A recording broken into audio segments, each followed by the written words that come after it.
Tidak semua pertanyaan ada jawabnya. Segala pergumulan-pergumulan manusia di dalam hidup ini yang tidak tahu ujung pangkalnya dan bagaimana jalan keluarnya, menyisakan pertanyaan. Mengapa demikian? Mengapa peristiwa itu terjadi menimpaku? Dan pertanyaan-pertanyaan ini terus menyertai manusia sepanjang abad dalam setiap pergumulan-pergumulan yang mereka jalani. Itulah yang disebut dengan misteri dan teka-teki. Misteri sesuatu yang mengandung rahasia. Dari kata mysterion dalam bahasa Yunani, yang artinya adalah memang sesuatu yang belum tersingkapkan, sesuatu yang tersembunyi. Begitu pula teka-teki, sesuatu yang menyisakan pertanyaan mengapa itu terjadi. Dan teka-teki juga ada kalanya, bahkan banyak kali kita tidak temukan jawabannya. Di dalam hidup manusia yang serba sementara, sering kali kita mendapati tidak semuanya ada jawabnya. Tapi kenapa diizinkan oleh Tuhan untuk pertanyaan-pertanyaan hidup manusia tidak berjawab? Bahkan Tuhan seringkali tidak menjawab. Tujuannya adalah untuk supaya seseorang tetap berharap walaupun pertanyaan hidupnya tidak berjawab. Saya Nikolas Kurniawan menemani di dalam Sabda Tuhan. Hari ini dari Bilangan pasal 12, ayat yang ke-6 sampai yang ke-8, demikianlah Sabda Tuhan. Lalu berfirmanlah Tuhan, dengarkanlah firman-Ku ini. Jika di antara kamu ada seorang nabi, maka aku Tuhan menyatakan diriku kepadanya dalam penglihatan. Aku berbicara dengan dia dalam mimpi. Bukan demikian hamba-Ku Musa, seorang yang setia dalam segenap rumahku. Berhadap-hadapan aku berbicara dengan dia, terus terang, bukan dengan teka-teki, dan ia memandang rupa Tuhan. Mengapa kamu tidak takut mengatai hamba-Ku Musa?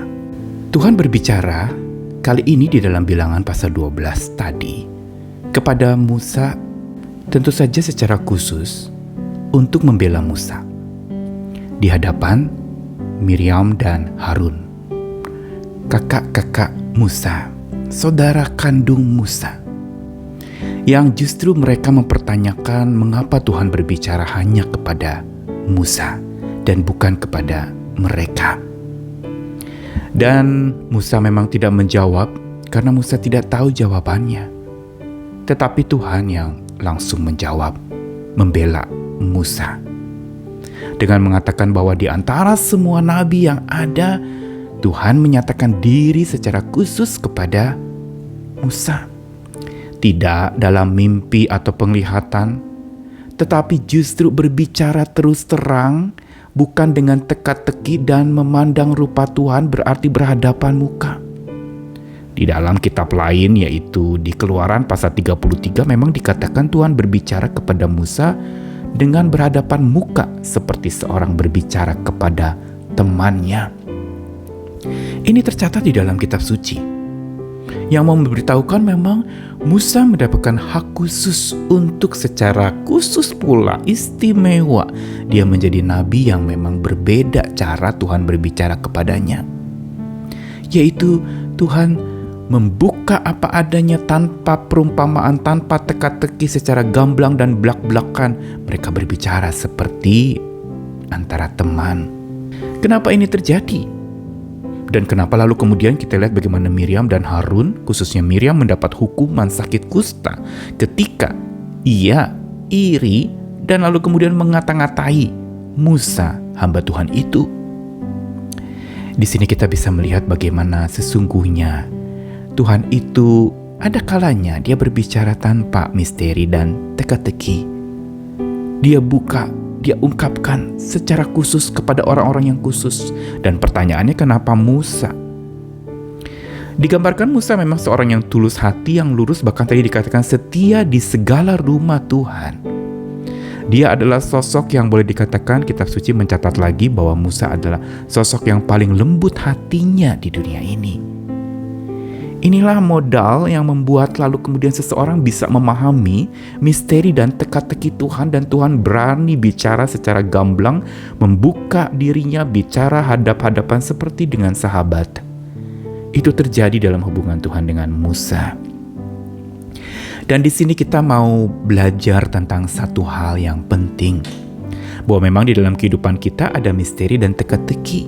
Sama seperti Musa juga tidak tahu jawabnya, bahkan ketika dia mau dipanggil menjadi seorang pemimpin untuk membawa Israel keluar dari tanah Mesir, dari perbudakan itu. Dia bahkan menolak. Perhatikan kelembutan hatinya.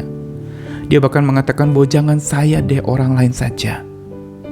Musa bukan sosok yang begitu ambisius ingin jadi pemimpin. Dia tahu, bahkan memang dia tidak tahu semua hal yang ada di dalam hidup. Ada hal yang dia memang tidak tahu. Dia sampai bertanya, Tuhan, nanti kalau ditanyakan namamu siapa, aku jawab apa? Dan disinilah kita melihat bagaimana Musa yang setia, lembut hati, tulus hati itu sungguh memiliki kekuatan yang luar biasa. Yang lewat itu Tuhan justru berbicara tanpa misteri, tanpa teka-teki. Dia buka semuanya kepada Musa.